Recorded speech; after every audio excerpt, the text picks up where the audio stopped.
Rita, we can start. Okay, sir. Good morning, everyone. I'm Preetha from Techno College of Engineering, Agartala, welcoming you all in 9th technical session of 3rd International Workshop on Advanced Seismology. Yeah, we can start. Okay, sir. Seismic hazard and earthquake engineering. Good morning, everyone.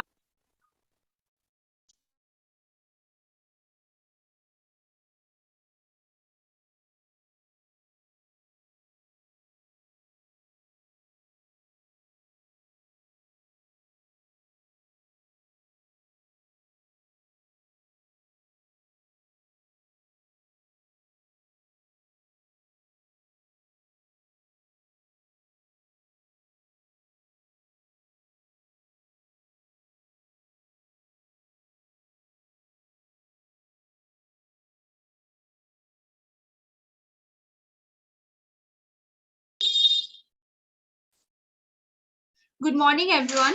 I'm Preetha from Techno College of Engineering, Agartala, welcoming you all in 9th technical session of 3rd International Workshop on Advanced Seismology, Seismic Hazard and Earthquake Engineering, ASSHEE 2021. Now I request Professor Dr. Devajit Hazarika, sir, to deliver his lecture on earthquake location and moment tensor solution for source mechanism study. Dr. Devajit Hazarika, sir, is presently scientist in Wadia Institute of Himalayan Geology, Dehradun.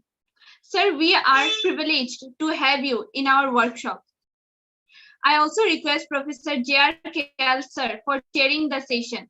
Now I request Dr. Devajit Hazarika, sir, to deliver his lecture. Sir, please.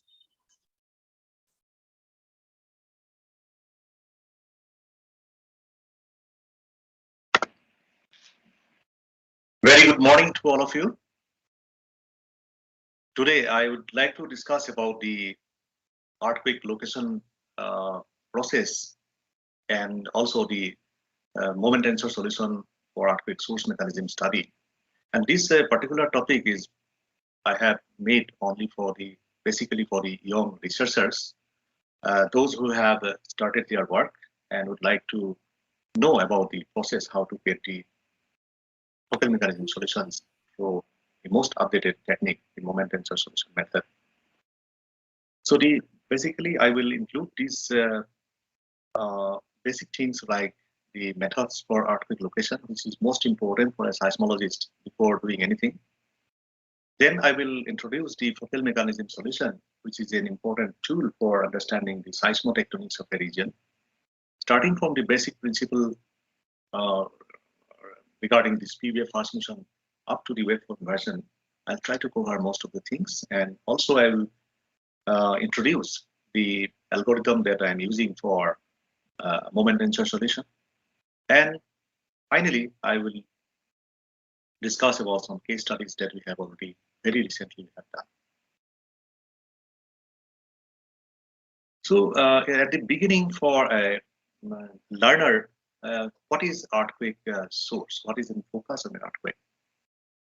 So earthquake focus is the point at which the earthquake originates, nucleates, and from where these waves propagates in different directions.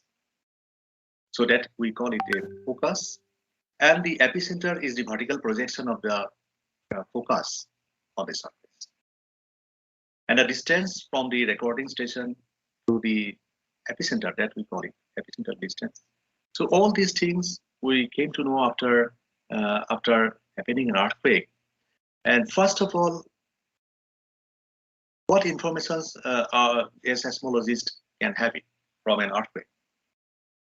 As you all are aware that we record the body waves and surface waves. Body waves are the waves that travels to the body of the earth, and surface waves are generated in the surface of the earth.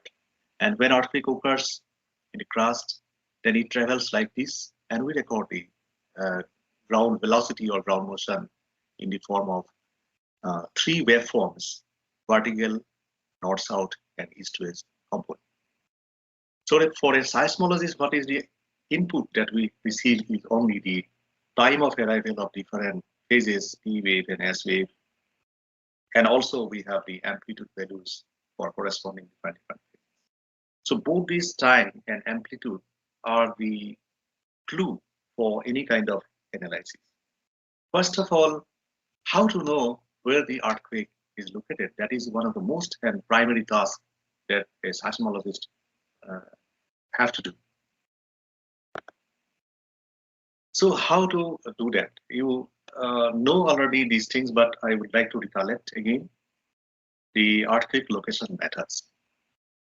So basically in the earlier times, people work, even now also, people locate earthquakes using the graphical approach. First one is the method of circle and chords, then single station method, multiple station method, then through Waterji diagram. These are all graphical approach. Nowadays, there are several computational methods like Hypo71, Hypocenter, and many other computational programs has been developed where you can find the accurate errors, and also you have the several options to minimize the errors. You can recompute, and many advanced features are there. So besides all these computational and graphical methods, nowadays several advanced methods have come up, like the HypoDB, joint determination of hypocentral parameters, and more recently there are several new advanced method has come out. Previously, we used only one-dimensional velocity model. We used to compute these epicenter in session software, and we used one-dimensional velocity model. Nowadays, several upgradations because nowadays these three-dimensional velocity models are also available.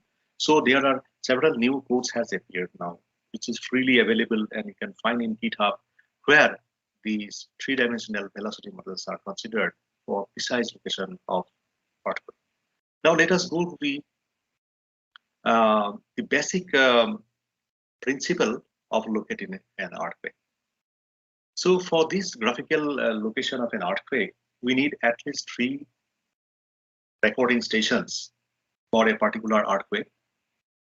Suppose if your epicentral distances for different earthquakes are different, and based on epicentral distance, if for nearest station, the S and P difference will be shorter.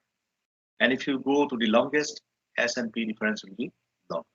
So based on the arrival time of P wave and arrival time of S wave, if you take the difference between the two and draw circles, the common intersecting point will provide you the epicenter. Similarly, you can have if you can draw hyperbolas in common intersecting surface will provide you the depth. So this is the basic principle, and it is very easy to demonstrate to particularly to students. But in practice, it is totally different, because in this case we are not utilizing any velocity model. It is just a simplest model, but you can have a rough idea about the epicenter. So this method particularly relies on multiple numbers of stations. If the station is less than 3, then you cannot do it. Suppose you do not have multiple stations, and you have only one single station, and which records the vertical north, south, and east-west component. So you have 3 component record. So in such a case, you are what 2 things are required. One thing is that if you know the P and S difference, you can have the idea about the distance. So you draw a circle, then what happens? Your probability of the epicenter will be entire circumference of the circle. So you have to constrain through a calculation of an azimut. So this single station method relies on the first P wave onset, because all these 3 components, seismograms, are nothing but it is saying some vectors in different directions. So using that vectors in different directions, one can very easily, by observing this figure, it is self-explanatory. One can compute the azimut by taking arctan of AE, means amplitude on the east-west component and amplitude on the north-south component. So this azimut, once the azimut is known, because distance is known from the S minus P difference, so you can definitely calculate the epicenter. So here I have given very simple calculation that if you have the S minus E difference, then you can compute the distance very easily. So this you can see. And another thing is that Wadati diagram. Wadati diagram is one of the most important analysis that we do even in session software. It is available. So this Wadati diagram is a simple principle where we plot the time difference of S minus P with respect to the arrival time of P wave, and we can have the origin time, as well as it also provides a very important information, that is the ratio of the velocity of P wave by velocity of S wave, which provides the very important parameter can be correlated with the Poisson ratio beneath that station. So these I'm saying only to recollect these issues. And nowadays, because of the advancement of the computational method, we have several high computing facilities. Programs and codes are available, and which are freely available. You can have basic two different type of computational method. One is big charge method, and another is iterative method. So in such computational methods, the arrival time at a station, this can be related with the it is a function of the position and the hypocenter and the origin time. And this equation has 4 unknowns.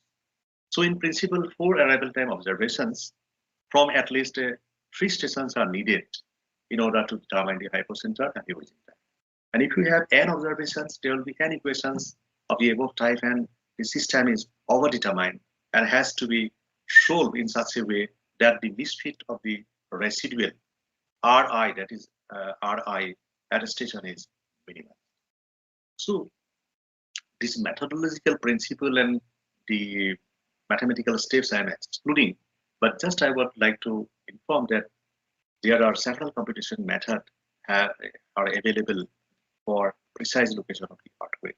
So why I am giving importance in precise location? Because whatever research we will do, that basically depends on the epicenter, accurate epicenter, and the origin time. If your epicenter and origin time is erroneous, then whatever precise calculation we do, it has no meaning.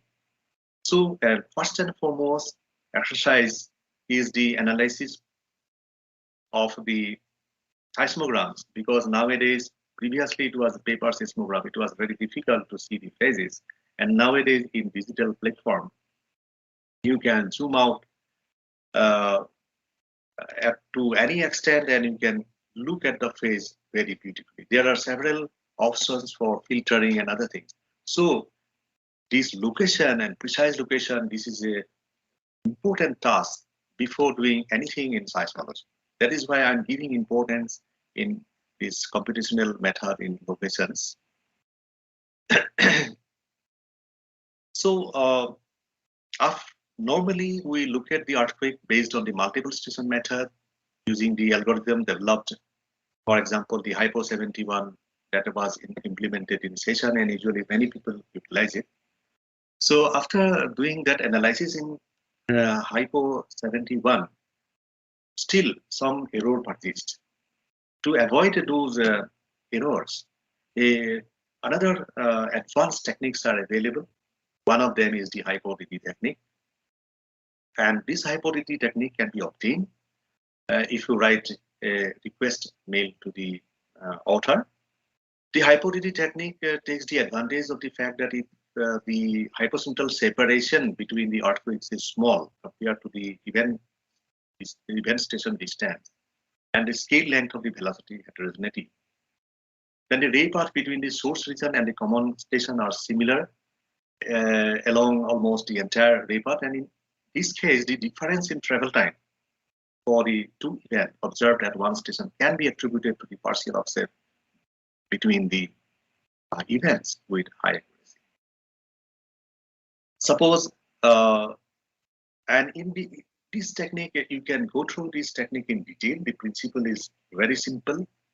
It correlates with the closed cluster, and if you have a cluster of event here, for example, is black dots, and if you use the hypo-DD, so it will find cross correlation between the close points and will provide the precise locations, and that is shown by the red dots.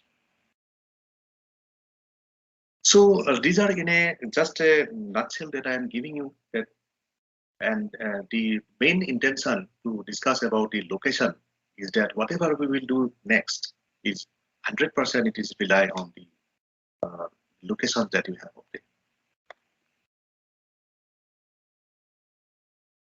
So my main ambition today is to demonstrate the focal mechanism solution and how to get it, and what are the different advanced techniques to get it, because focal mechanism solution, or you can say at the earthquake source mechanism, is one of the most important issue whenever you wish to discuss about the seismotectonics, means the seismicity and its tectonic linkage.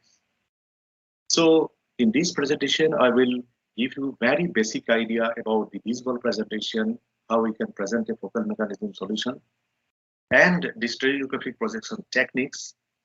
Then we will go further for the process, how to obtain a mechanism. When you discuss about the tectonic earthquake, then we demonstrate the students using such kind of animations to make them understandable the normal faulting, truss faulting, and strike mechanism. And I hope that all of you know this normal faulting. When this hanging wall moves down, then that is the normal faulting. It creates the extension tectonics. And truss faulting means the hanging wall moves up. It is a compression tectonics. And the strike slip tectonics is well explained by the animation.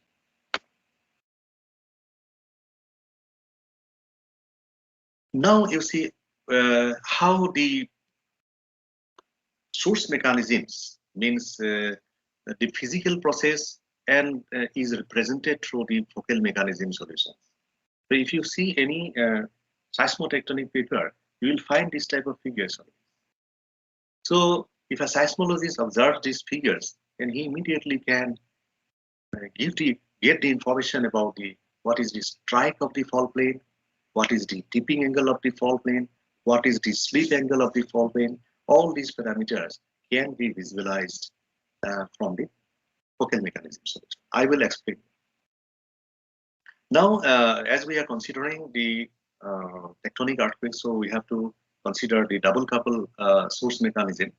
Means if they are, for one fault we get the fault plane and another plane which is orthogonal to the fault plane, that is called auxiliary plane. Now let us consider the simplest example is strike slip fault. So strike slip fault can be left lateral. This block is moving to the left and this is going. So this is a left lateral fault and this is the right lateral fault. So in such case, the auxiliary fault plane and auxiliary plane are, if it is a perfect strike slip fault without any other normal or truss component, then the nodal plane and the auxiliary plane will cross at the center.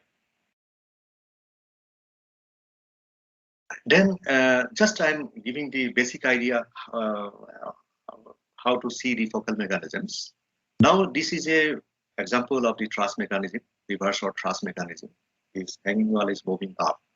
In such case, the center point is compressed, and traditionally, this is the convention that the center point, this block should be compressed, and to show the compressed, we use the color.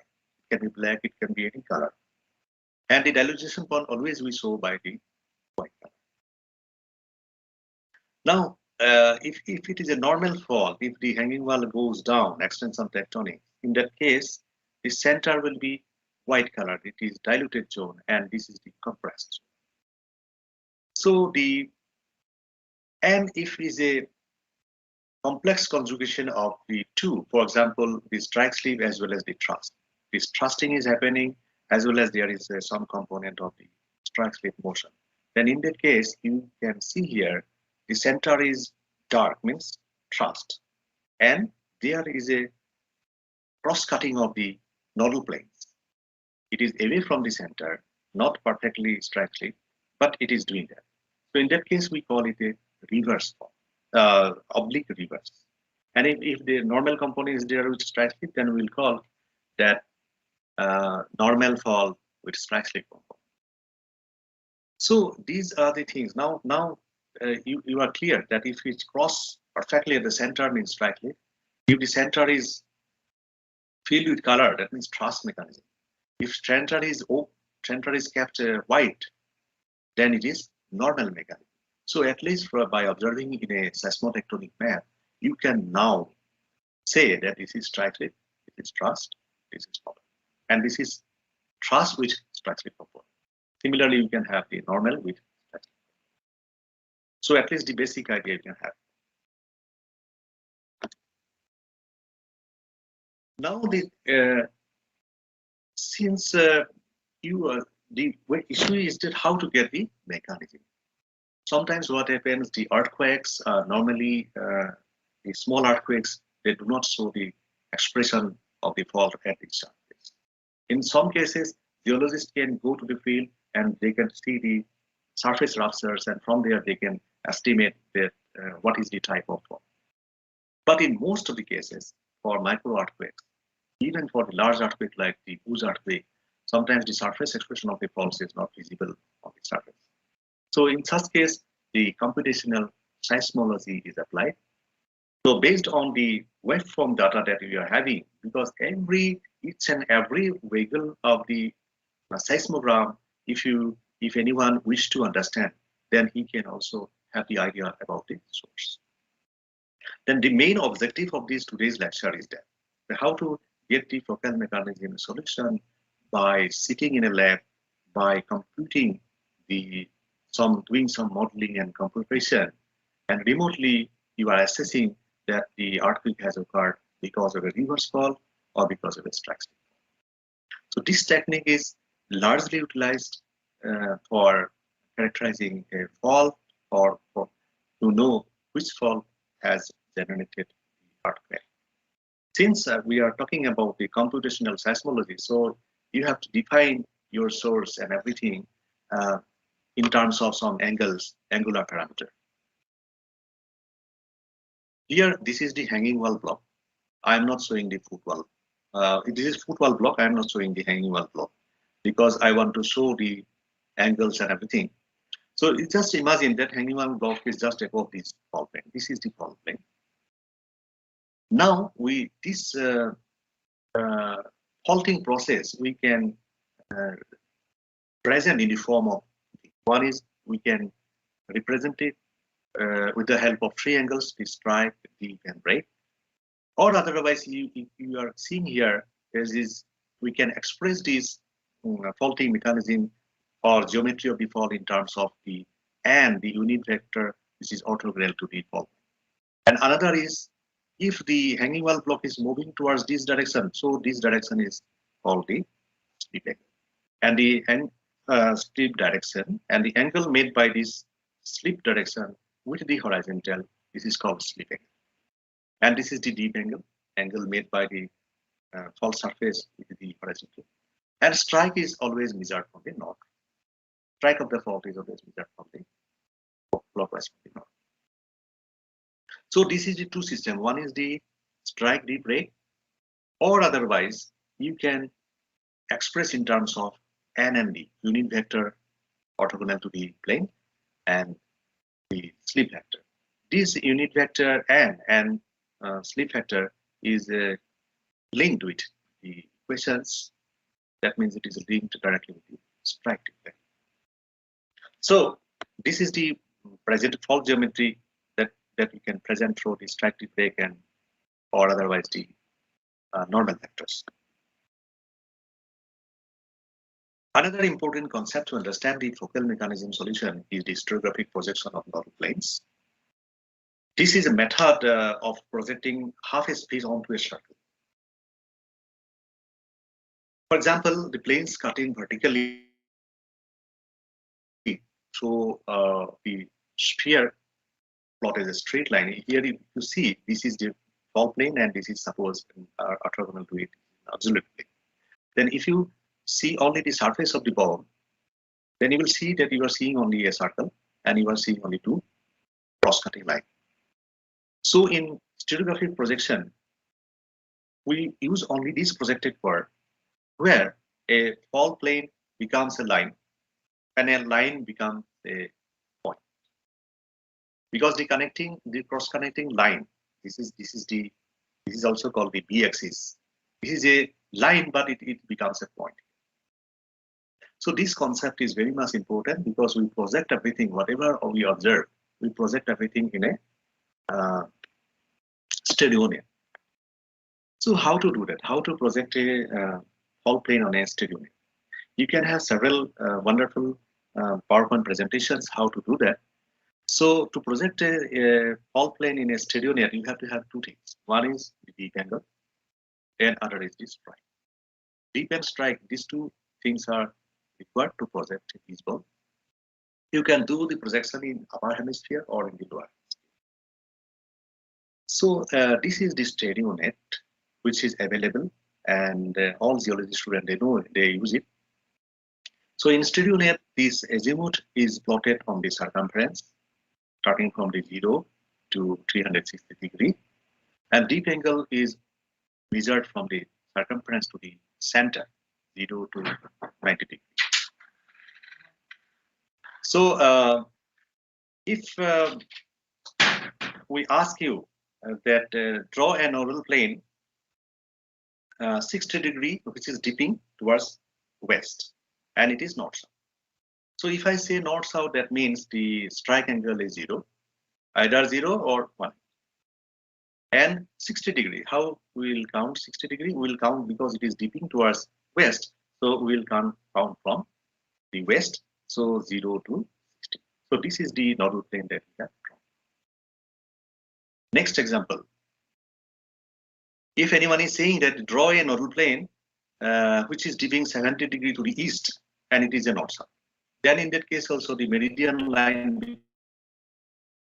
because it is north-south, so your strike is 0. In that case, you can follow the meridian line, and 70 degree you count from the east. So it is 0 up to the 70. So this is basic fundamental how we'll draw a fault plane on a stereo net. That means you are projecting your numbers. Which numbers? The deep angle and strike on the stereo net. Means you are projecting everything to the stereo net manually. Now, if somebody says that no,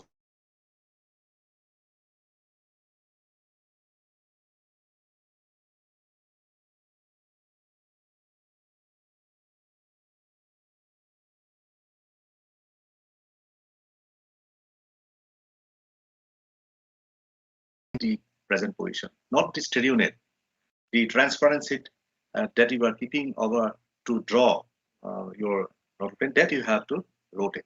Then in this case, so once you can draw one nodal plane, you can draw the orthogonal plane also, which is 90 degree apart. So this is the basic way how the stereo net is used.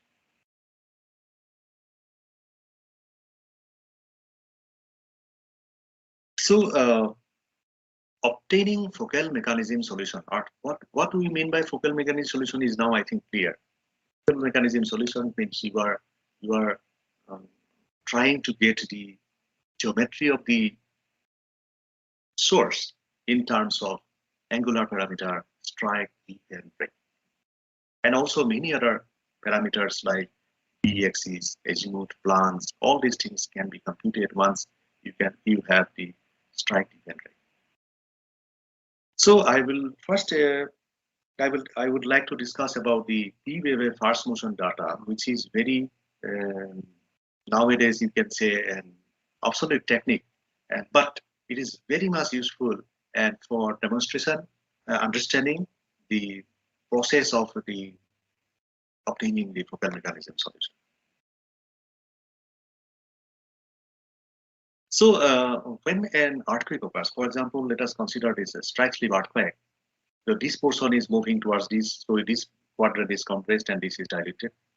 And in this side, this arrow is showing from right to left, In that case, the dilution from this quadrant to this quadrant, the materials are moving, so it is compressed. In such case, if you place some seismographs, what should be the first motions of the P wave arrival? In compression, it should be up motion. I am denoting it by a dark circle. In dilution, it will be down motion. Here also it is up motion, it is down motion. Now, if you have 50 numbers of stations, so how many up and down motions will be there? How many black points and white points will be there? There will be a lot of plenty of black point and white points. So taking into consideration all the compression dilution information, if you project in a stereo net, you can have a information about the quadrants, which is compressed and which is diluted. Now for that, you have to project everything. So for projecting, you have to have two parameters. One is the takeoff angle of the wave, which can be computed from SESAN or any other analysis software. Then you can have the idea about the azimuth of the or direction of the wave from where it is coming. These two parameters, if you now you have two parameters, one is the takeoff angle, other is the azimuth, and third one is your black and white point. I think PPT is not visible. Then if you put all these things, how you will put it? The azimuth in the circumference, and suppose this is the compressional point, and I just you want to project this 40-degree azimuth and 20-degree incident angle. So incident angle is counted from the center to the towards the circumference, right? So this is 20 degree and this is 40 degree. And like that, if you have plenty of data points, black and white, black and white, black and white data points, then you can separate the black points from the white points. This separation is also done in the stereo net. This is the manually work it out. So once you get the fall plane, you can get the auxiliary plane very easily because it is 180 degree angle. So once you get the fall plane at the nodal plane, you are getting strike and T values. Then after that, you can have the entire anatomy of the process. You can have the deep angle, you can have the sleep direction, you can have strike direction, you can have azimuth, plans, so many things you can have. This figure I have taken from the textbook of Professor Ziarkal. So these compression quadrants are quite visible, that where the black points are there. So you color it and you are getting the visual presentation there. So this is in a very nutshell about the P-wave fast motion.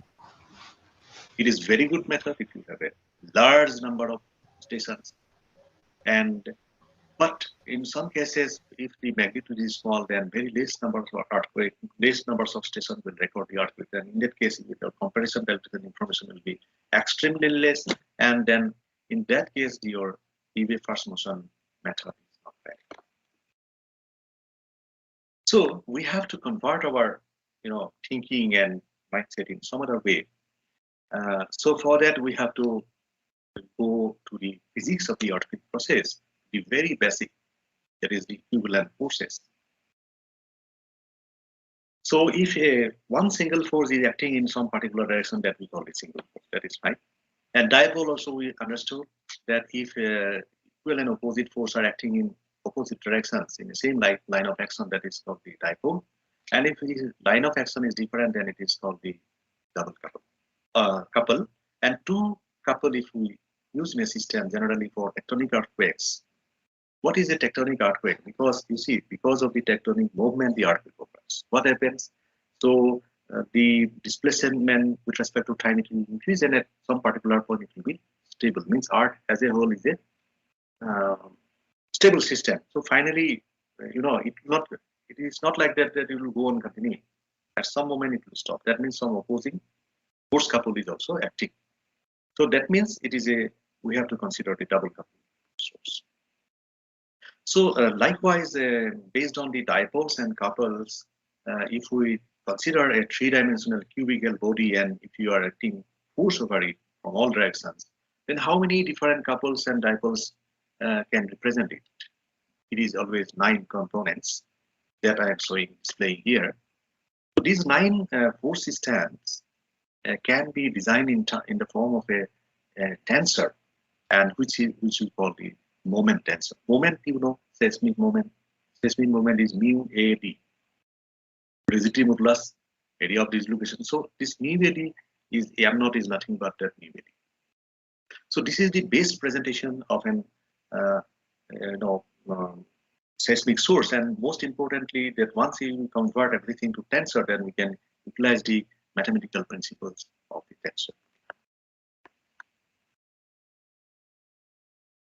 Now let us consider the simplest example, explosion. What is explosion? Explosion is something different. Explosion, if some explosion happens, then waves travels in all directions, all the three directions. And in that case, this explosion can be represented in all the three directions, x, x, y, y, z, z, will force acting in the same direction, means dipole. So in that case, m11 equal to m22 equal to m23 and rest are 0. So that means through the unique moment tensor, usually it is represented by 1, 1, 1. Diagonal elements are there and rest are. So this is the explosion. Similarly, the moment tensor for a suppose deep sleep fault, it can be represented by a double couple. This is an example only. It can be different also. Likewise, all the different kind of mechanism, like here I am showing the explosion, then implosion, then this double couple sources, then also CLVD, compensated linear vector dipole sources. This we will discuss little bit. This compensated linear vector dipole is particularly observed in where the earthquake occurs in volcanoes because of the volcanic activity or because of the different geophysical processes like fluid, presence of fluid and other things. So this compensated linear vector dipole means this compression, whatever is happening, it is compensated by some movement of material in the direction of the maximum stress. So this is something different than the tectonic earthquakes. Anyhow, so these are the moment tensor representatives of. See, once you know the tensor, then you can get the visible immediately. So there is a close connectivity between these two. So that is why we are saying that we want to have the solution, moment tensor solution. Once we get the moment tensor, then we can have the fault plane solution. So how to get it? So we have to go through the modeling procedure. What is the modeling of earthquake source? Now see the diagram. Here you are standing here in the data processing center. You do not know anything about the source at the moment, but you know many things about the propagation part. You know many things about the background noise. You know many things about your own instrument. If you know because knowing the instrument is very easy. You know the pole and zero. You know the all characteristic features. You know the response curves. Everything you know, and the background noise some of the background noise are known. High frequency noise, some river noise, many things. And path effect is composed of the velocity model first of all, then reflection principles, then geometrical spreading and attenuation and so many things. If we know all the path effect and instrument effect, and data is here within your hand, so you can have the idea about the source. So if you go from data to the source, then it is called the inverse problem. If we invert the waveform, you have the waveform and inverting it to get the source, then it is called the waveform inversion. Sometimes we do in a reverse way also. We assume the source and try to get the data, generate the data. That is the synthetic seismogram we want to complete. Then in that case, it is a forward problem. So the earthquake modeling, source modeling comprised of the two things, inverse as well as the forward problem. What is forward problem is clearly demonstrated in the block diagram that we go from system parameter to the system observations, and it is a forward problem. If you go from parameter observations to parameter, then it becomes inverted. Now, what is the basic concept? If you talk about the basic concept of waveform inversion, then you have to talk about the seismogram. What is seismogram? Seismogram is nothing but it is a complex multiplication of the source the path effect and the instrument effect, which can be expressed like this. If you know this path effect and instrumental effect, then you can have the idea about the source. This is the basic fundamental. So if you know the instrument, if you know the path, if you assume the source, then you can compute the seismogram. So that is called synthetic seismogram. And the process that we do it, that we look the source from the data, that is the inversion, and if we assume the source and create the data, synthetic data, then it is called forward. So both inversion and forward, that is called waveform. So in waveform modeling, most challenging task is calculation of the path effect, or that is called the green function. Green function is the response of an impulse in a medium, propagating medium. So calculation of green function comprised of, as I told you, many physical phenomena like this attenuation, wave propagation, velocity model, and other issues. Instrument is very easy because you know the instrument. So in that case, the computation of the green function is the most challenging task in waveform inversion technique. Once you have computed the green function, then it is nothing is left for you. It's very easy to get the synthetics. Now, if you first and foremost issue is how to get the synthetic, because what is the concept of synthetic? Suppose if a displacement in rocks are happening and one earthquake has occurred, so what happens in the source first? There will be an increasing displacement. It will go on displacing, at some point it will be stopped and it will come down easily. That means you are getting, if you plot the displacement with respect to time, you will get a curve like this. This is nothing but your source type function. When this source type function is integrated through the different effects, then it becomes a seismogram, which we call it the synthetic seismogram. For a shear dislocation in earthquake, it has been observed that the vertical and radial component of seismogram is a linear combination of three basic mechanism solutions, and transverse is basically two linear combination of two fundamental mechanisms. And I will refer Aki and Richard book for why it is 5. So these for 5 mechanisms, we can write the green function equation for vertical component as a combination of, you remember this ZDD, ZDS, ZSS. So it is a combination of some coefficients and EZZ, EZS. EZZ means it is the green function here for the DD mechanism that we have explained here. And similarly, all the A, B, C coefficients are related to a geometry. And again, I am referring the Aki and Richard book for knowing the about, because it is connected directly to a geometry. So once if you assume the lambda delta theta strike the break, then you can immediately have the waveform if you put the values in this equation. So green function can be easily calculated if we calculate for different numbers of lambda delta theta. So it is a permutation combination. Now I would like to discuss about the source type function, right? As I told earlier, what is source type function? That the displacement is happening with time, and at some particular moment it will reach the maximum, and then it will happen. So this is your source time function. So source time function as T, we'll say it as a moment function when we multiply the source time function with a very important physical parameter that is called seismic moment. Seismic moment is a physically measurable quantity that is related to mean AT. So this source time function is one of the most important thing in the modeling of earthquake source, because you have to assume whether it is a triangular source time function or it is a boxcar source time function depending on the epicentral distance.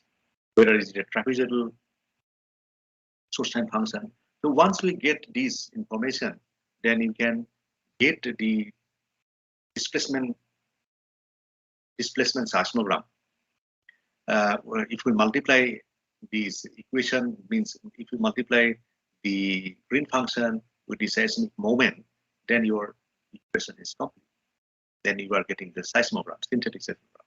Now the thing is that how to know the real lambda delta theta values, because we will create huge number of synthetic seismograms for different permutation combination of lambda, delta, theta. Then every time we will compare the synthetics with the observed data that we have recorded by our own station. This is a huge computational process, and a lot of computations are involved. But this procedure is not so easy in this way because there are a lot of permutation computations.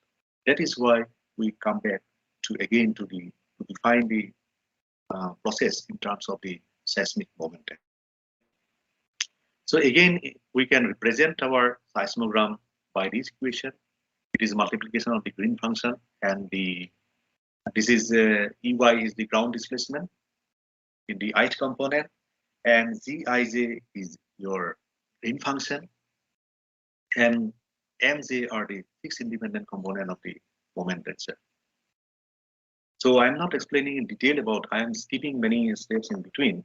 So it may be immediately difficult, but you can go through any book, everywhere it is explained.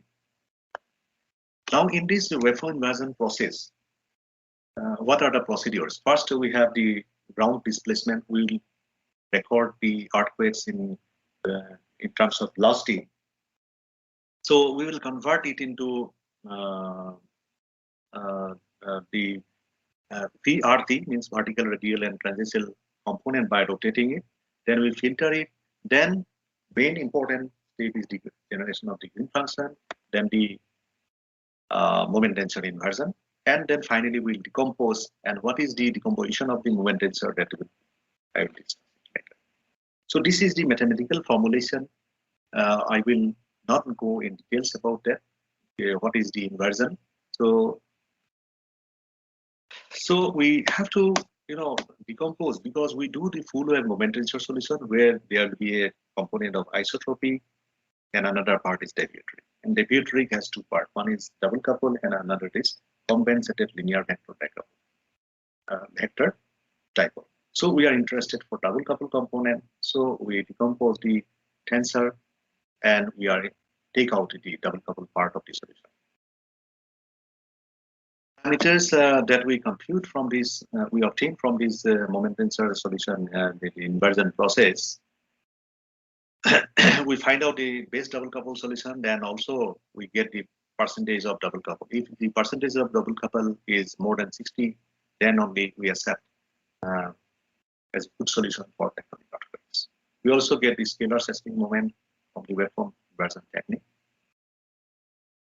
There are several algorithms are available, and out of which the isola I will mention today, and also I used a multi-step inversion approach.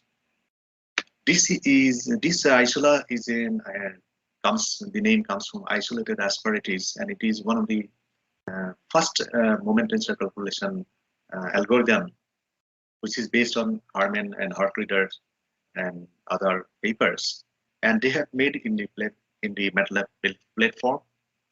I would like to give you a brief glimpse about this, because this requires first the information about your equipment. As I told you, that instrument is most important in waveform inversion. You have to import the data, and we can mention the pole and zero. Then we have to give the event informations, then crustal model. Then we can define the earthquake source in a very complex way. We can allow the software to charge the solution, best fit solution in the different directions and different angles and different depths. And then we do compute the green function, and after that green function, we control it with the seismic moment, and then we find the synthetic seismogram, and then we compare with the observed one. So this software does a lot of work, and these are the screens that is shown the information about the event. Then you can define the source in different simple and as well as the complex way. You can filter the seismogram, and you can see the up to what the lower frequency, because we always prefer to use the lowest frequency of the signal, because our velocity models are not that much of precise. So we try to get the lowest frequency, but you have to have the good amplitude. Then after doing all the filtering job and instrument corrections, we go for the computation of green function.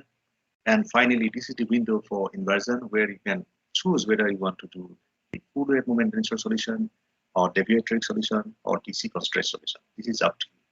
Then we can allow the time, because time sometimes, there may be some problem in your location. So you can allow the time window so that it charts the best time window, best solution from out of plus minus 5 some time window. It has a very wonderful, this software is very wonderfully designed for observing the comparisons and also for checking the inversion results. There are several diagnostic figures it produced. One is the base fit, the matching of the synthetic and the observed waveform. And there are several diagnostic plots, and few of them I am showing here, the correlation and time shift. What is the maximum correlation we are getting? And DC percentage versus correlation. Also, it produced several important parameters, because the modeling will provide any focal mechanism solution, but how we will determine that which is less erroneous or which is very good solution. So it has a several procedures to calculate the uncertainties of the focal mechanism solution that is defined by V, FM var and ST var and many other parameters. You can find it if you go through in detail about the manual. So it provides the elements of the tensor, as well as it provides the strike, the break of the nodal planes, and also the seismic moment. So we have adopted these techniques for different tectonic regions, and two case studies I would like to discuss today. One is the Ladakh-Karakoram zone. So Ladakh-Karakoram zone is one of the most interesting tectonic domain in the Himalayan Tibetan this arc. So this region represents the subduction, oceanic subduction, followed by collision and then underthrusting. So the oceanic subduction, this neither ophiolite complex represents still it is a proof of the oceanic subduction, which is sandwiched between the Sumura crystalline complex, which is in the Indian affinity. This Indus-Susar zone is dividing this Indian plate and Eurasian plate. This is the surface collision boundary. And this location of this nidorophyletic complex in between the Sumura crystalline complex, it is ultra high pressure rocks are here. And this is Ladakh batholith, which is a very important tectonic component of the Ladakh-Karakoram zone. Then we are getting the Karakoram fault, which is a known strike slip, dextral strike slip Karakoram fault. So although there are several geological studies has been carried out, but the mechanism of the different faults in the region, like the Karzuk fault, Zildak fault, and Karakoram fault, is not characterized based on the seismological data. So we have established a profile here comprising of 12 seismological stations, and we did this computation about 13-14 earthquakes. We have best selected earthquakes. We have done the moment tensor solution and obtained tried to interpret the seismotectonics of the region. Only the basic points I will just mention why your focal mechanisms are so important in studying the seismotectonics. So we have projected, analyzed these earthquakes, and our conclusions, to make our conclusions, I am showing the focal mechanism solutions near the Karakoram fault. Now here you are saying that you know already that this is a strike slip fault, because the two nodal planes are passing through each other with some truss component. So that is why the Karakoram fault is also called as transpassive fault.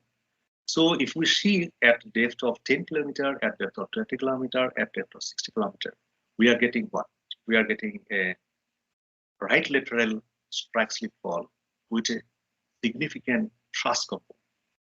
So from this, based on this evidence, we can say that Karakoram fault, starting from the 5 to 10 kilometer up to the about 66 kilometer, it is showing the same faulting pattern. This is an earthquake recorded in 2008 or 2009, 4.5 magnitude earthquake. It is also showing the stress report. So based on this nature, you have several evidence, but I am showing only these three. We concluded in this study that Karakoram fault is at least a fault which is active up to the lower crustal depth. And as you know, from the receiver function study we have already published, and there are several other papers also. The thickness of the Karakoram fault is up to 80 kilometers, 75 to 80 kilometers. And we are getting, based on these focal mechanism solutions in different depths, we concluded that Karakoram fault is a crustal cell. This is an implication of your mechanism. Then next, you see the Sumurari dome structure. This is a zoom from Indian plate under thrust, and again it is zoomed. It under thrust up to the 120 kilometer depth, and again it is zoomed. So there are a lot of evidences of accumulation of the Sumurari crystalline complex, and geologists, they have already observed from field data that Gildat fault and the Karjuk fault is facilitating the exhumission. But geologists, they say that this Gildat fault is a normal fault. Yes, we are also getting normal fault here. But geologists, there is a contrasting difference between the geologists and our observation. In Karjuk fault, in the surface, they observed the normal faulting, but at depth, we are observing the truss faulting, and we have mentioned that the focal mechanism solution in the Gildat fault, it is supporting that the Gildat fault is acting as a detachment and facilitating the exhumission of the Sumurari dome. Whereas in the Karjuk fault, in Karjuk ophiolites, it suggests that the Sumurari dome is undergoing gravity collapse at the final stage of exhumation, causing the reactivation of existing detachment. So these are just, I'm not going to the science into this study, which is already published in Tectonophy. You can go through it. But what I am saying is that this focal mechanism solution, how it is utilized to understand the geodynamics and tectonics of the region. So it is one of the most important subject that you should know. So now I think you got the idea about the focal mechanism and how it is utilized. And another case study I will show, that is in the Kumaon Himalaya. So in the Kumaon Himalaya, we carried out a passive seismological study and established about 15-16 stations in Kumaon Himalaya. And we carried out the receiver function study and also the seismicity study in the region. From receiver function study, we got a very interesting result that there is a ramp structure in the main Himalayan thrust. Do you know the main? I think everybody knows about the main Himalayan thrust. What is main Himalayan thrust? When Indian plate under thrust the beneath the Himalaya, then the Himalayan waves is that forms above the Indian plate, and this contact plane between the underthrusting the Indian plate and the overriding Himalayan waves, that is, we call it main Himalayan thrust. All the main central thrust, main boundary thrust, Himalayan frontal thrust, all the thrust meets at a depth of the detachment plane. So the understanding the shape and geometry of the main Himalayan thrust is one of the most important things that we have observed in the Northwest Himalaya, that if there is a ramp structure like this, it produces a lot of earthquakes. So the same thing is happening. This seismicity is just above the ramp structure, and this is the Shiplakot crystalline belt, which is very known for the geologist, and is very much prone to earthquake of magnitude 5, and several earthquake one can record even in a 1 or 2 year duration. So we have studied the focal mechanism solutions, but this is not through isola. We have used much advanced technique, and which utilize both the time domain seismogram, time domain analysis, as well as in the frequency domain analysis. So this I could not cover here because of the time constraint. But if anybody is interested to understand this multi-step inversion process, this is one of the best process for modeling of the earthquake source, and you have all standard approaches of analysis of uncertainties has been taken care in this process. And I have not told the disadvantage of the isola, because isola is generally used for the micro earthquake, very much localized earthquake, because the source time function, triangular source time function, is used in isotope. In multi-step inversion approach, there are several other special cares has been taken. So I think this is one of the best method that I know. So we analyzed the 5 magnitude plus earthquake in this region. These examples I am showing how the time domain and frequency domain matchings are obtained, and all the parameters this algorithm provides in a very systematic way. I will skip some of these slides and I'll go directly to the results. So about 44 earthquakes have been analyzed, best earthquake, with very less uncertainty in computation of the focal mechanisms. And we considered this particular window, and we projected the nodal planes, inferred nodal planes at the depth along the AB profile.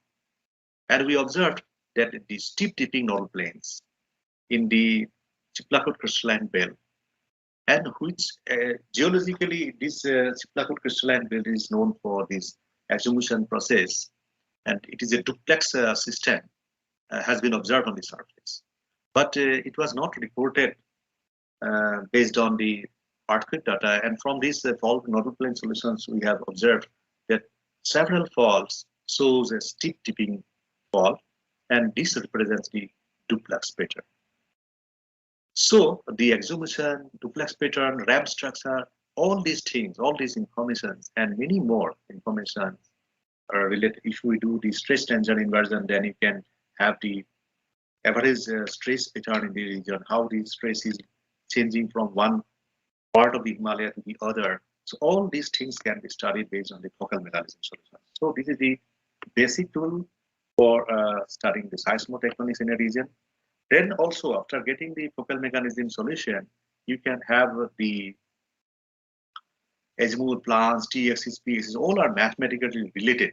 All these things are mathematically related. You can study the stress tensors and all these things. So several conclusions we have made from these studies.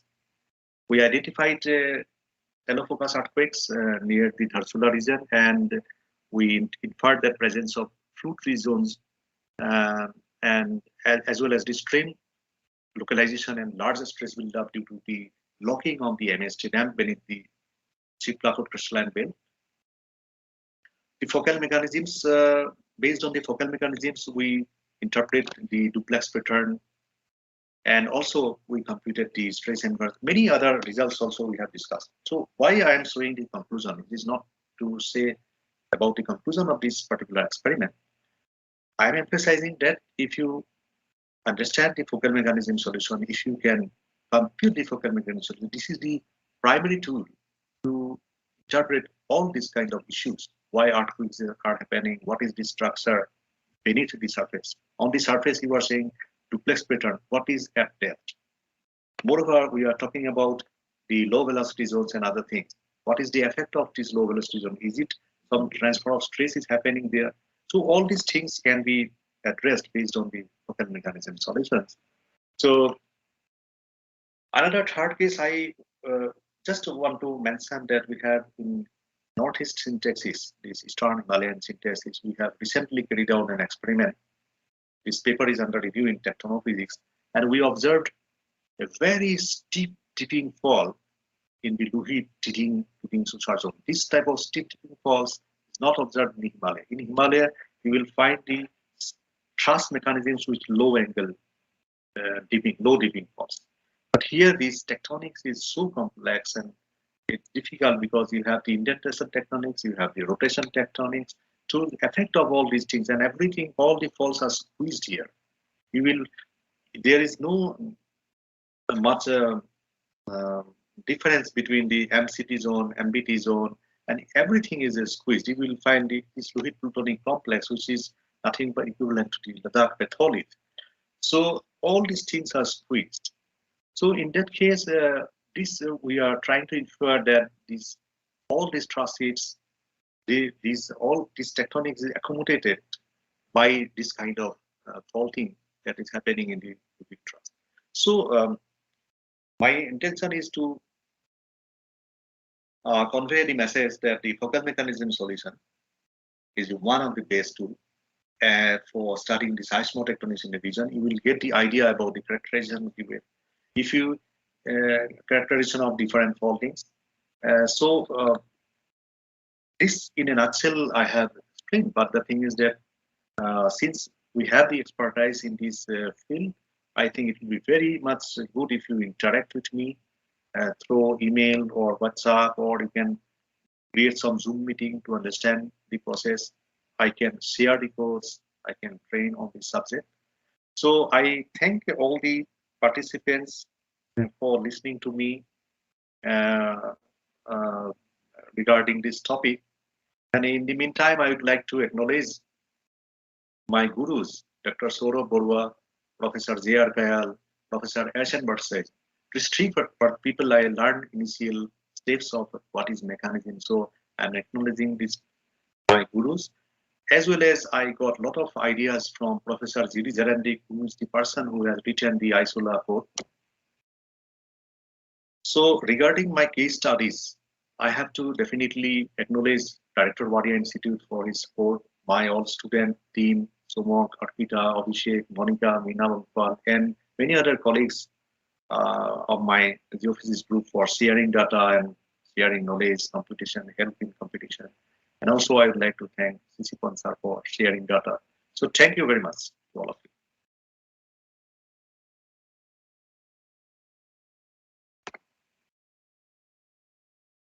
So I request all the participants to send any questions if they have to my email, devajit@hazarika@gmail.com. Also, they can take my WhatsApp number for sharing their questions. I will definitely answer to it, to their questions. And I would like to help anybody if they are interested in this competition, because we have gained a lot of expertise in this particular field and published many papers using our this particular course. So I think I can help if they wish to communicate. Thank you so much.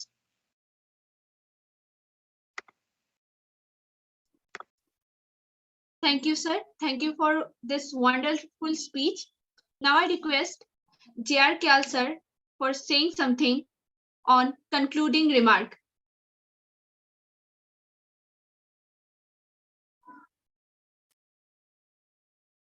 Sir, you are muted, sir. Sir, you are muted.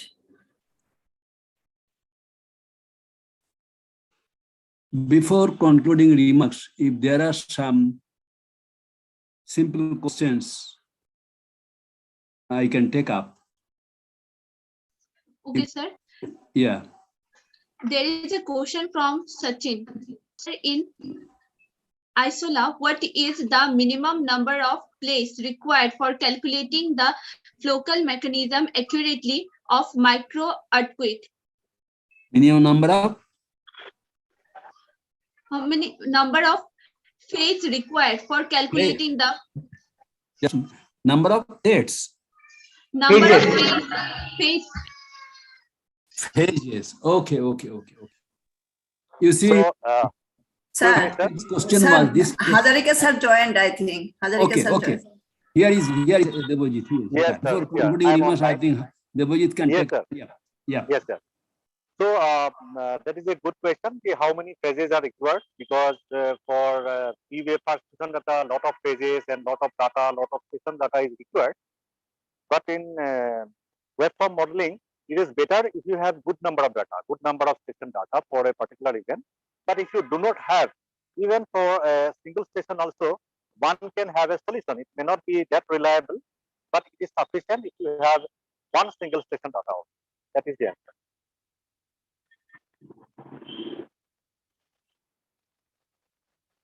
Yes, sir. Over to you, sir. I'm audible? Yes, sir. Yes, sir. Pritha, any other question? Yes, sir. No, sir. No other question. Okay, I would like to thank Avik for handling this issue, because I got some issue in my sending my videos. So thank you, Dr. Avik, for your management. And also their culture. Thank you so much. Thank Sir, you. Thank you so thank much. you, sir. Wonderful. Thank you, sir. Thank you. Thank you so much, sir. Yes. Now, Pritha, you want me to say something on this? Yes, sir. Now I request sir to say something on concluding remark. Okay. I hope it was a wonderful, very wonderful educative lecture by Dr. Devajit Hazarika. He is one of our most brilliant computational sociologists in the country. After S.N. Bhattacharya, Devajit Hazarika and Dr. Santor Borua, they are the young seismologists in the country. Dr. Bhattacharya has retired long back. He has retired before me also. So, and there are many young seismologists in the NGI. But this lecture was designed for the participant in the ASSHEE to give them some idea about how we can go ahead about the earthquake location, hotpen solutions, and by both location by graphical methods and location by computational methods, then fault pen solution by graphical methods, and fault pen solutions by computational methods. So you have got some idea, what the seismologists can do for us, for the engineers in particular, and also for the who are also in the geoscience investigations, what the seismologists can do for them and what they cannot do for them. So in that perspective, we kept this lecture, basic lecture for earthquake location. I think you all understood about the graphical methods, and that graphical methods can give you approximate epicenter and not precise depth or origin time. So then the computational method came in early 1980s or so. And now we are all locating the earthquakes by rigorous computational methods, and they are more precise, and further it has been added with the digital seismograph system. So that gives us much precise reading of the seismic phases. So this is how we have developed from no instrument to instrument, then from analog to digital systems. Now, similarly, the following solutions used to be, based on that Reid's hypothesis of ground motion. The ground motion can be dilation, can be down motion of the P wave, or can be up motion of the P wave. So using those ground motion, up or down motion of the first arrival, the graphical method was developed based on Reid's theory. And then Honda developed this method,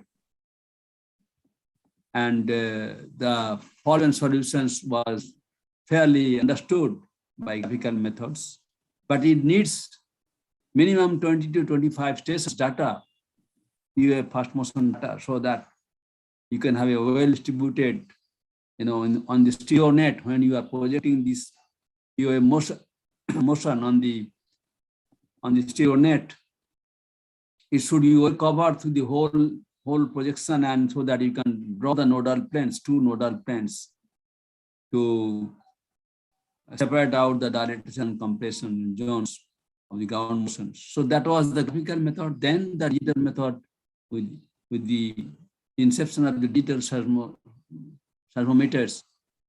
Now we are further advanced to do the fault pen solution by waveform inversion. The advantage in this, as Dr. Hazarika already explained, that in graphical methods you need so many stations data. As I said, minimum 20-25, otherwise the statistically it is not be a significant solution can come out. But in digital system, when you have no stations, one station data also can give us location, as that he has also shown. Because in one station we have got 3 components. So using those 3 component data of one station, you can locate, and you can also come out with a solution of fault plane solution, how the earthquake has occurred. So these are the basic information that we give. There comes the interpretation, how from fault plane solution you understand the active fault, and then that is most important for engineers or for any geoscientist. So I think a wonderful lecture was delivered by Dr. Hazarika. He had some emergency meeting called by election committee, which he did not know till yesterday night or yesterday morning.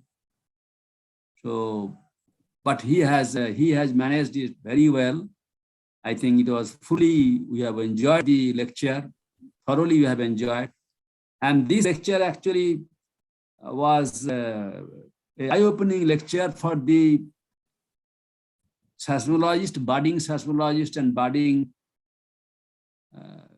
geoscientists, particularly from the field of geology. I think this is a wonderful lecture for all of them, for the researchers who are starting their career in seismology.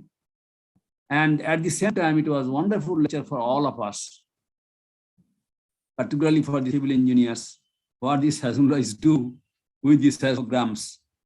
So this is what we can do. I think it was a wonderful morning session. And thanks to the speaker, and thanks to Pritha and Avik for running this show wonderfully. Thank you all. Thank you so much.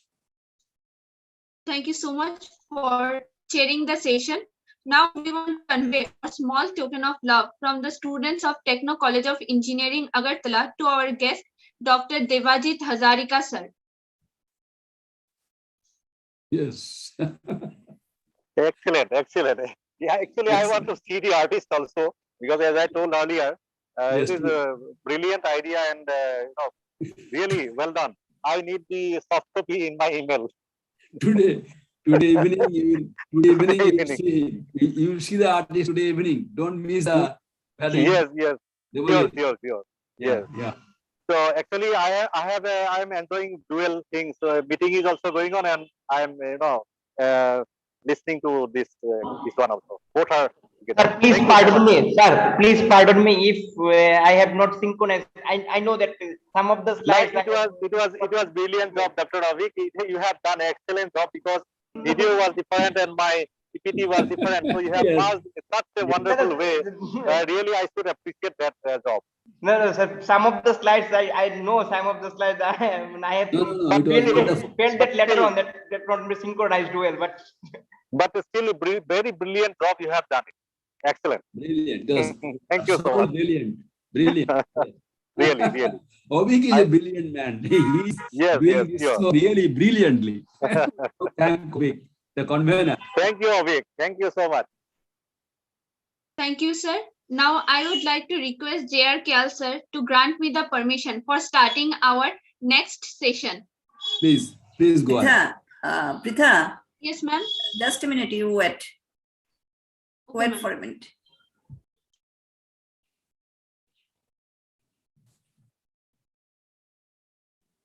Oh, here is Professor Datta. Welcome, Professor Datta. It was a Yeah. Hope No, you enjoyed this lecture. yes.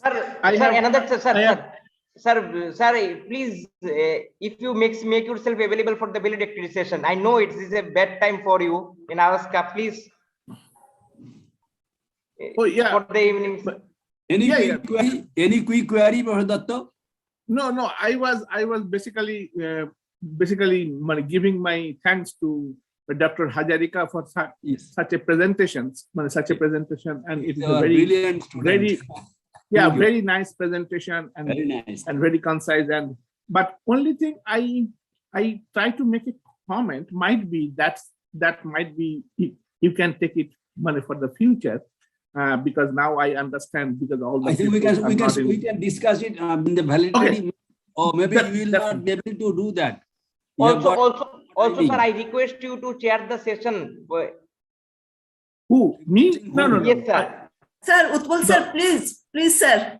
It will Dr. be- Trial is there. No. Utpal Because- sir, Professor Datta, if your time is fine, then please share the session, because Santanu will be speaking on geophysical investigation for engineering projects. So it is an interesting project, and I think you are very much concerned to that. Please. Right. share the- Okay. At what time? Thank you for accepting. At what time? Thank you for accepting. Now At only, what time? sir. Now only, sir. Oh, okay. Okay. That's fine. Thank you.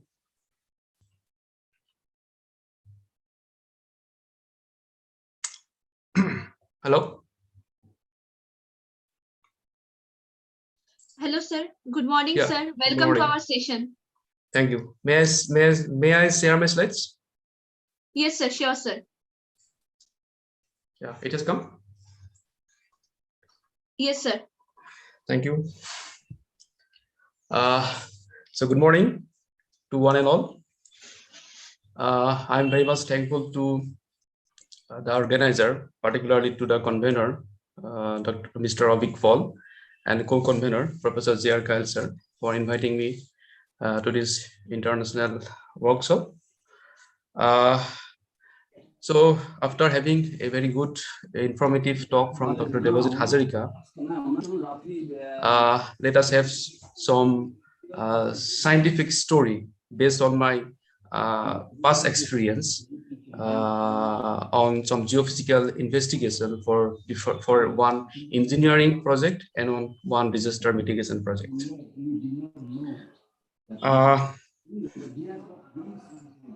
So as we all know that geophysics is a subject. It can be divided into mostly into two groups: applied geophysics, and second one is general geophysics. Under applied geophysics, we may have geophysical exploration, engineering geophysics, mining geophysics, hydrogeophysics, and environmental geophysics. Whereas under general geophysics, we may have art physics. Under art physics, we can have earthquake seismology also, and then global environmental geophysics. So geophysics methods are based on instrumental observations of the study area, targeting into specific physical parameters. So these methods can be of different types as shown in this chart. Geophysical methods mostly are non-invasive and non-intrusive.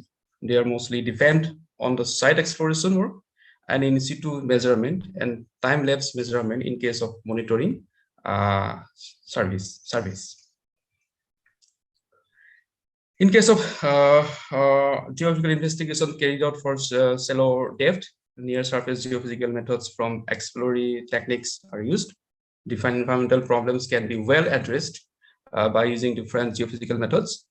So these are some geophysical, environmental problems that can be addressed through different geophysical methods. For example, location and characterization of near surface geological structure, which includes pore space, faults, fissures, shear zones. Then characterization of aquifers, groundwater protection from contamination, salinity of underground water, etc. Now, different geophysical engineering problems can also be addressed by utilizing different geophysical methods. So examples are testing of foundation for depth and composition of bedrock, physical properties of rock in dams, tunnels, surveys of establishment and construction of work in railways, highways, survey, etc. In case of environmental applications, we are generally using gravity, magnetic, self-potential resistivity, electromagnetic, groundwater, radioactivity, seismic reflection, and geothermy kind of geophysical methods. Whereas in case of civil engineering problems, we use gravity, magnetic, self-potential resistivity, electromagnetic, ground radar, radioactivity, seismic refraction, and seismic reflection. Now in this presentation, I'm going to demonstrate before our experience in handling a civil engineering construction project case. This was about a consultancy project served for the government of India. The project is aimed into construction of India's first under-river tunnel for the betterment of road connectivity between northern and southern bank of river Brahmaputra. The aimed tunnel was about 11 kilometers long, and we have two objectives under this study. First one is to determine the site-specific strong ground motion parameters along the road of this tunnel, and second one is to carry out the multi-channel surface wave analysis and seismic refraction survey and 1D and 2D resistivity survey along the longitudinal and transverse direction to depict the strata along the road connectivity, including the proposed tunnel.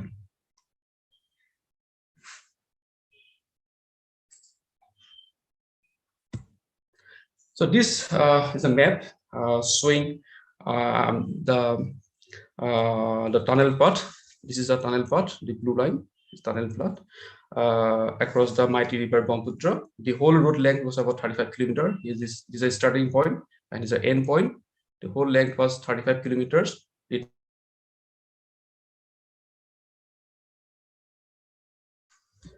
So after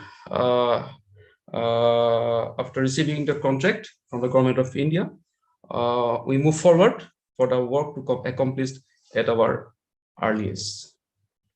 So we move forward.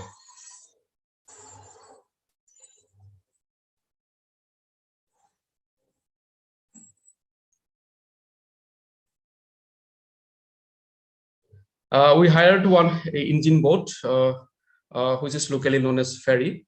The whole geophysical fieldwork was completed within 3 months of time. And in most of the time, we used to stay at different river island of river Brahmaputra.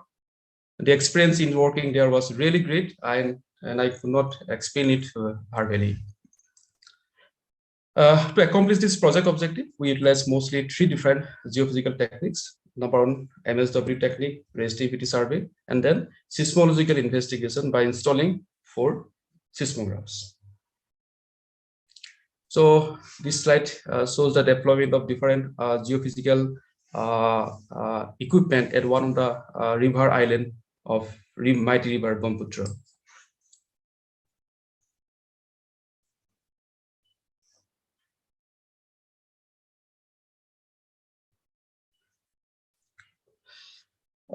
For site response analysis, seismicity of the study region are observed through installation of broadband seismograph and strong motion seismograph at 4 different locations, as mentioned earlier. We could record 3 to 4 earthquakes on daily basis in the study area, within the study area. So here I am showing one example of determination of spectral parameters derived from the seismic record containing spectral acceleration, spectral velocity, and spectral displacement. From here, we have derived the corner frequency, PGA, PGB for the earthquake-specific site response.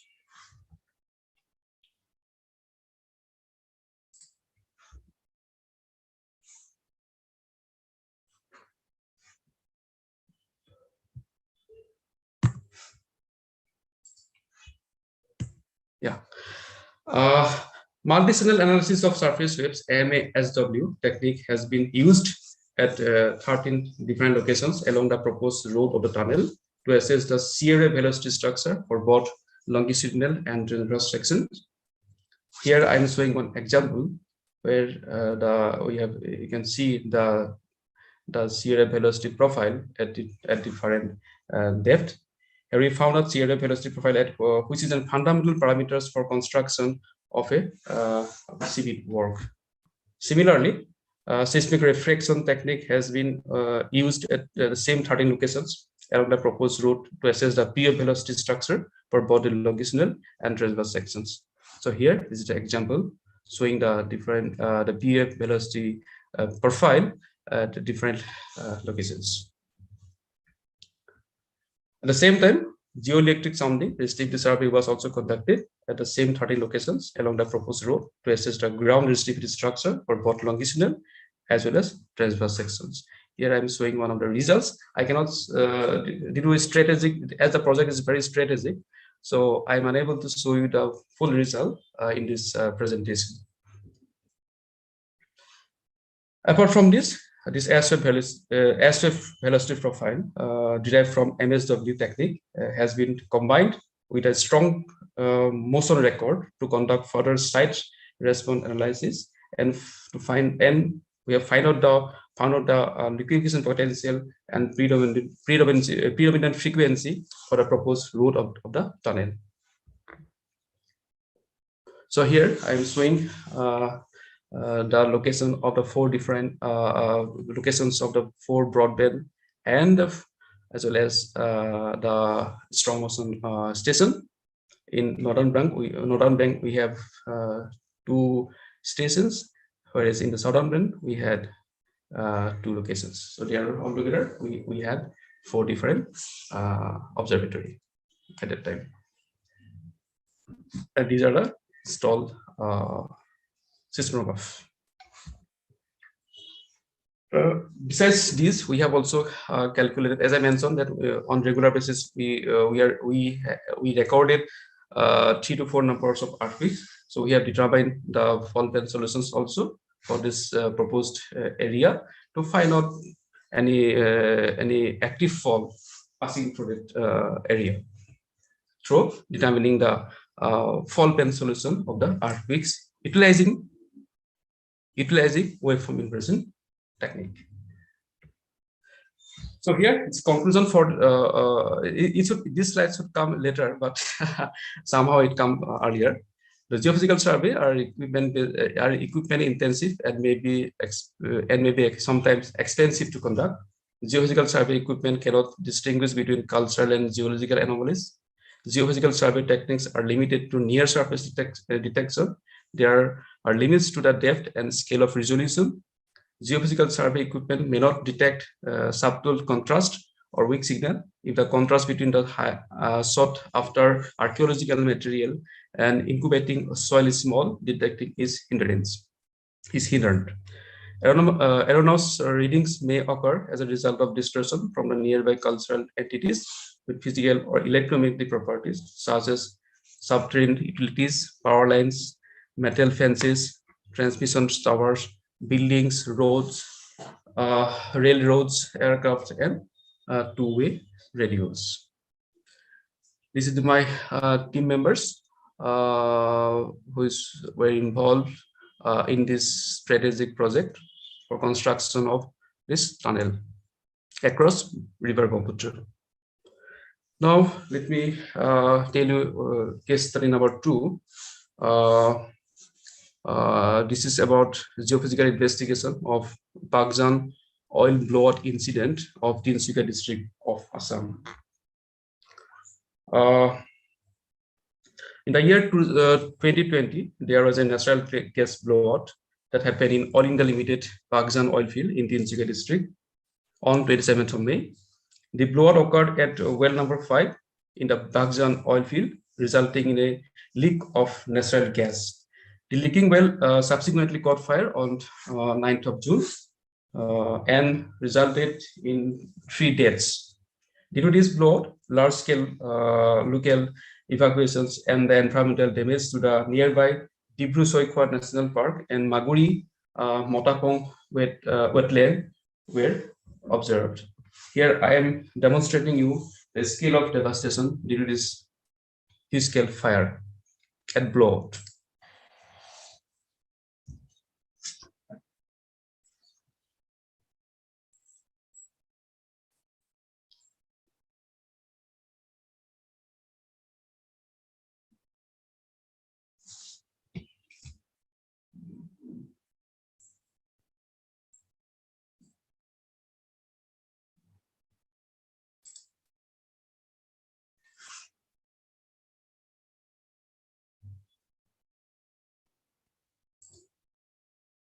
So due to these explosions and blowout, it's one blaze was completely burned down, and the situation of the local people were very much pathetic at the time.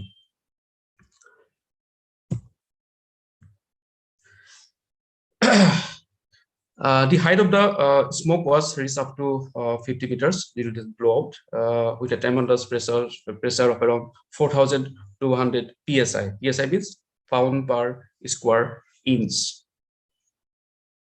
So these are some field photographs due to this blowout. You can see here a banana tree was completely burned down. Here one pond, this is one pond, this is another pond. This is the paddy field where all those paddy were burned down. Now, as you all noted, how natural gas is extracted. Natural gas is most commonly extracted by drilling vertically from Earth's surface. From a single vertical drill, the well is limited to the gas reserves it encounters. Hydraulic fracturing, hydraulic and horizontal drilling, and acidizing are the process to expand amount of gas that a well can assess and thus increase the productivity. We all know about it. Now, what is a blowout? So blowout is an uncontrolled release of crude oil or natural gas or both from an oil well or gas well after pressure control system have failed. Modern wells have been blowout preventers intended to prevent such occurrences. An accidental spark during a blowout can lead to a catastrophic oil or gas. So what happened in this case, in Bagjan case, though there was one blowout preventer was there, but at the time that blowout preventers was removed for some construction work, and during that construction work, this blowout happened. The phenomenon of a blowout can be easily understood from the working of a pressure cooker in our kitchens. When the pressure regulator on the lid keeps working, it releases the steam generated inside in a controlled way. If for some reason the pressure regulator gets removed, then steam will gush out of the cooker through the vent pipe in full pressure. Then it becomes difficult to control the pressure. If a similar situation occurs in an oil or gas well, then it is described as a blowout. Here I am showing a well in a normal operation during a kick and during a blowout condition. In blowout condition, you can see the pressure is uncontrolled. During a kick, the pressure can be controlled by using some machinery. Now, how does it affect the ecology of that area? There is a recorded direct loss of about 55% of biodiversity due to Bagjan blowout, and deaths of around 25,000 animals belonging to 41 genera or families were counted. The huge sound of the blowout impacted the Dibru-Soikwa National Park, while Maguri Motapung Bill was the most impacted and devastated of all the ecosystem. So here I'm showing, this is the Maguri wetland or Maguri Bill. Here you can see after this blowout, we can see the water, oil condensate in the water, due to which the aquatic animals were died. This is the dolphin, river dolphin, found it in the Maguri wetland, and this is a local fish.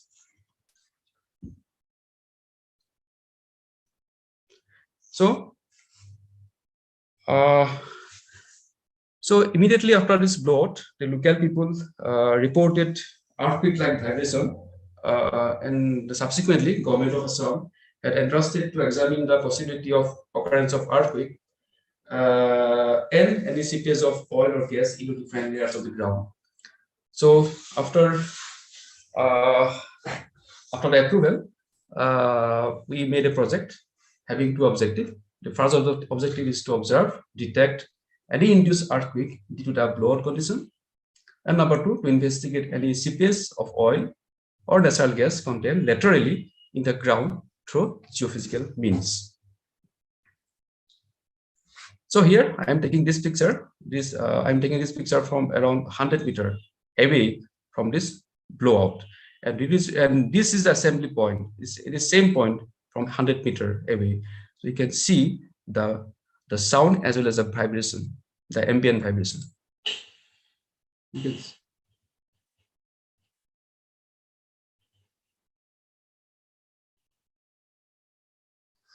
There you can see there are lots of trees are available, but still the sound caused this assembly point board to vibrate. This is the photographs of 4 different. We have installed actually 5 the different seismic stations in and around this blowout site. And this is in Lumkuri, this is in Dhelakhat, this is in Barekuri, and this is in Bagjan EPS. And our seismic station will record some around 300 numbers of induced earthquake, induced as well as natural earthquakes in this study area for a period of 1 month. This register indicate the blowout area, whereas this circle indicate the different earthquakes. And here I'm showing the magnitude of the earthquakes versus date or time. And most of the earthquakes we have observed that they have got negative magnitude earthquakes. These are negative magnitude earthquakes because these earthquakes are very small earthquakes, and these are induced earthquakes, so their magnitudes are very, very small. So our seismograph station would record daily seismic event also. We could record a regional event, we could record local event, and we could record very local event also. So this is an example of very local event. That means these events are induced event, induced earthquake, which occurred due to the blowout. So here I'm showing the depth section of those recorded earthquakes. Red star indicate the depth of the starting point of the ASSHEE production zone, and you can see most of the earthquakes are occurring near to this zone, means where this blast occurred or where this blowout occurred. This is through longitudinal variation, and this is the latitude, the variation through in latitude. So what's the importance of this study? The importance of this study is that there was another blowout condition in Devajit. Devajit is another another oil field of All India Duliajan, and there was a similar kind of blowout occurred, okay, in the year, probably in the year 2009. And what happened due to this blowout? The oil and the natural gas and the oil, they have shifted into different in different depths, as a result of which the whole oil field was destroyed, and as a result, the All India Duliajan had to face a lot of economic losses. Had to face.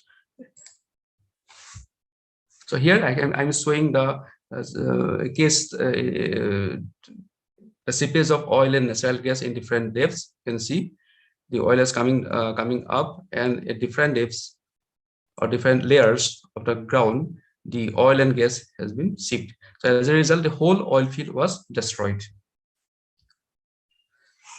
So apart from the seismological study, we have also conducted geophysical study, and at 5 different points in and around this blowout. These diamonds indicate the locations of different locations where we conducted the geophysical survey. We could not do the geophysical survey in the northern part because you can see it's a river. We could not cross this river, so we could not conduct any geophysical survey the northern part of this river or northern part of this blowout. So we conducted mostly 3 survey. One is magnetic survey, second one is electromagnetic survey, and third one is resistivity survey. And our survey,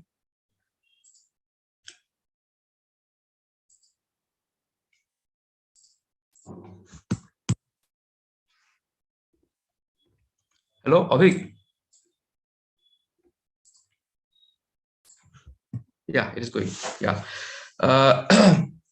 So from this resistivity survey, as well as from our survey and the VLF survey, we have concluded that there is no any change in resistivity value in the upper layer of the ground. So which indicates that there is not any change in resistivity. That means there is no any seepage of oil or natural gas in the different layers of the ground. So this is the different resistivity results at different at different time and at same locations. And this is the VLF, very low frequency electromagnetic survey result at site A at different time and different date. Now for the conclusion, our survey were carried out at five different locations. The farthest being the 6.17 kilometer, and the nearest one is 465 meter to assess behavior of pollutant with distance. In all profiles, superfluous effusion of high current density accumulation appears to be a direct impact of weather condition. Perceptible activities in the low current density or resistive of subjects were observed, with temporal variation in the pseudo-section profiles of the two nearest survey sites. And due to raining and the region being prone to flooding, the survey operations were severely affected. And during the investigation, no such prominent oil intrusions have been spotted. Yeah, so these are some field photographs. This photographs is taken during the at 8 p.m. in the night. You can see the intensity of the light, intensity of the blowout. It has illuminated all the surroundings. So here our lunch time at 4 p.m. We used to take the lunch at the road also. And this is a photograph was taken just 50 meters away from this blowout. And this is the whole my team member. This is Dr. Manoj Fukon, Dr. Timangju, Dr. Gautam, Dr. Devajit, Mr. Prasidjo, Mr. Sondon. This is me, and this is Mr. Sustrov. And I'm thankful to Professor G. Norris Sastry, our director, CS Sandesh Zura, for his encouragement in this work. I'm also thankful to Dr. Saurabh Bora, chief scientist, Dr. Manoj Mukon, senior scientist and group leader, Dr. Vikesh Aduri, senior scientist, and Mr. Sustrov Bhattacharya, technical officer, for their kind help and support. So I would like to conclude my presentation by saying that where there is a hope, there is a life. It fills us with fresh courage and makes us strong again. And frank. So here you can see these photographs taken on 21st June 2020. You can see this the banana tree was completely burned down, and we took these photographs on 29th July 2020. You can see there are some banana flower is coming out from the same banana tree. That means life never stop. It will come again. Thank you so much. Thank you, sir. Thank you for this wonderful session. Now I request everyone, if anyone is having any query, please write it in the chat box.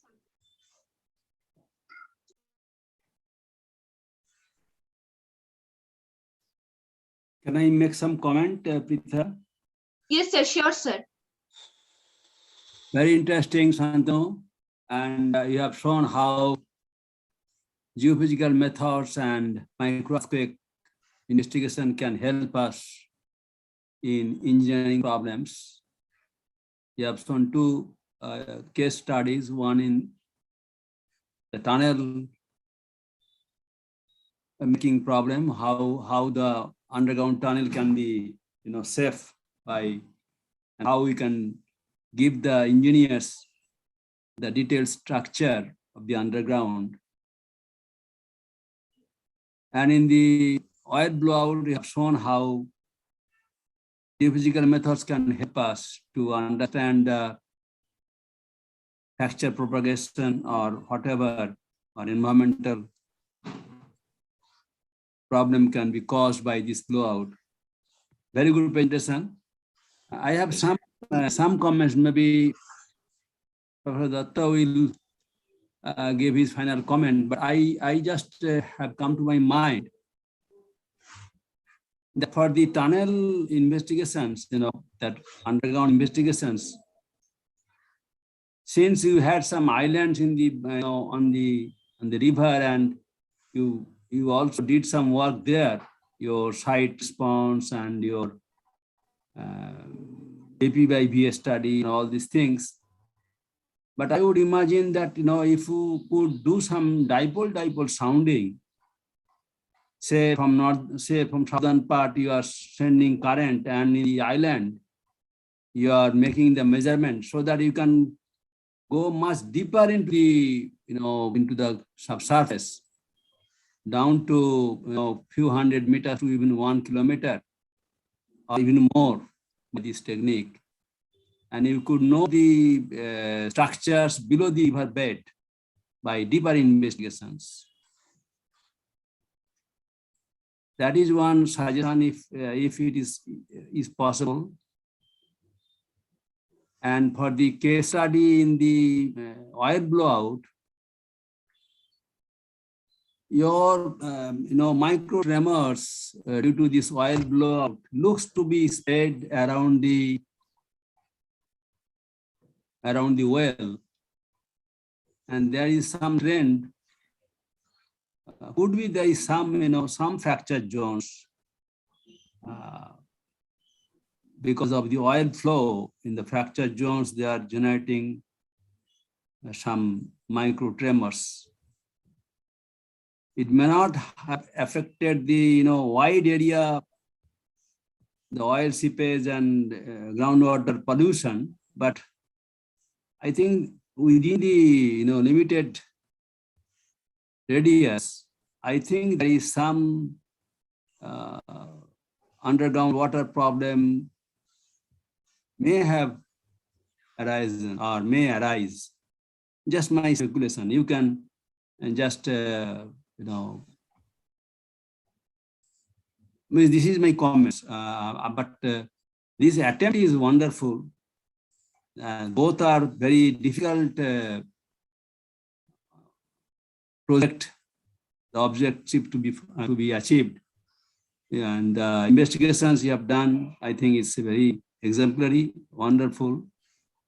And these are my 2 comments. You can just give thought about it, and maybe Professor Datta may enlighten us, because he is more of has more expertise in the surface geophysical investigations for engineering problems. Thank you, sir. Thank you very much, sir, for your kind words. Thank you so much, sir.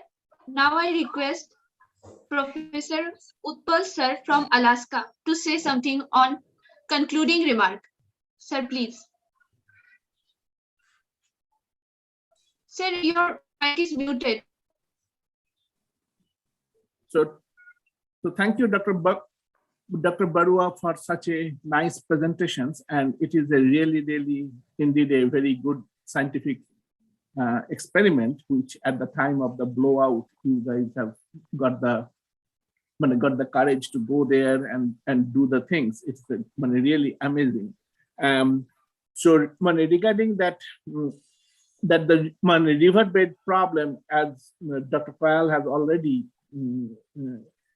said that comment, that if we could do a little bit deeper, then might be it will be better to go beyond the river bed and hit the deeper structure, then that will be fine. And I also think that since you have the broadband instrument with you, why not you guys have collected the continuously all the broadband microtremor type of thing, so that keep the broadband running, and then compute H by V, and then simultaneously invert with your phase velocity data with the H by V, and that will be giving you a much constrained structure than the only inverting the surface waves or the phase velocity for the surface waves. So if you can do that, then it will be very good very good publications, because it will be also try to give you a resonating peak. This microtremor or the basically the ambient vibration will be giving you a resonating peak from if you can do the H by V, and there are lots of things are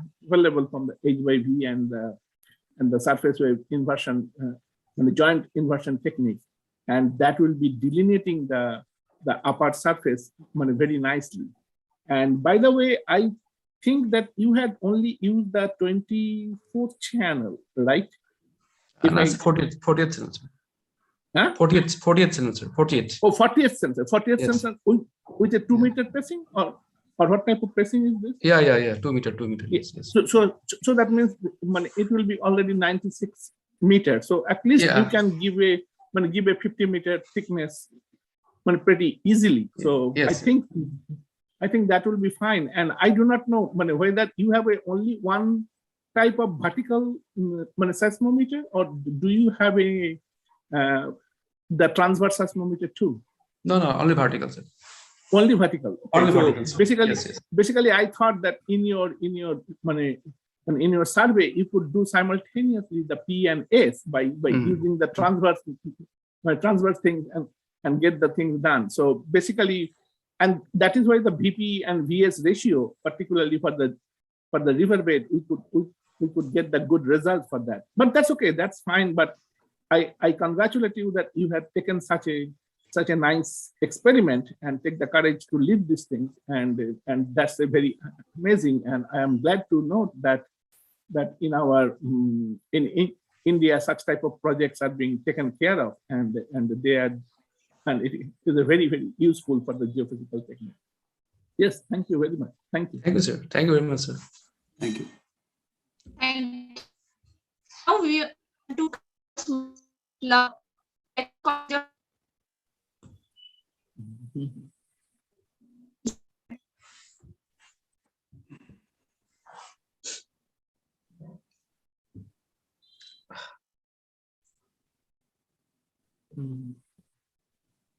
Abik Pritha disturb হচ্ছে মনে হচ্ছে। পৃথা ঠিক আছে? Yes, ma'am. Now it's okay. Sir, we want to convey our small token of love from students of Techno College of Engineering, Agartala, to our guest, Dr. Shantanu Varwa, sir. Thank you very much. Can you share it to my email? Can you send it through email? Yes, sir. Sure, sir. Yeah, please. Now, I would like to request Alaska to grant me the permission for concluding today's session. Yes, you have. You have the permission. Thank you, sir. Sir, Utpal sir. Yes. Utpal sir, I would like to request you, today afternoon we are having our small program, cultural program. You please join, At sir. around what time? At around 6:30 p.m. For 6:30. culture, 6:30.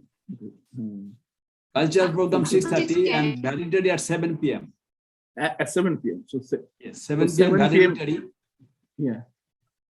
So 7 p.m. means it is a 4:30 for me in Yeah, the morning.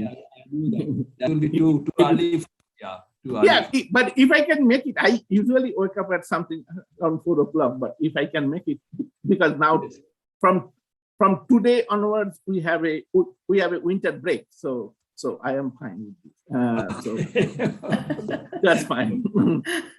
Yeah, But it's already late for you to go to bed.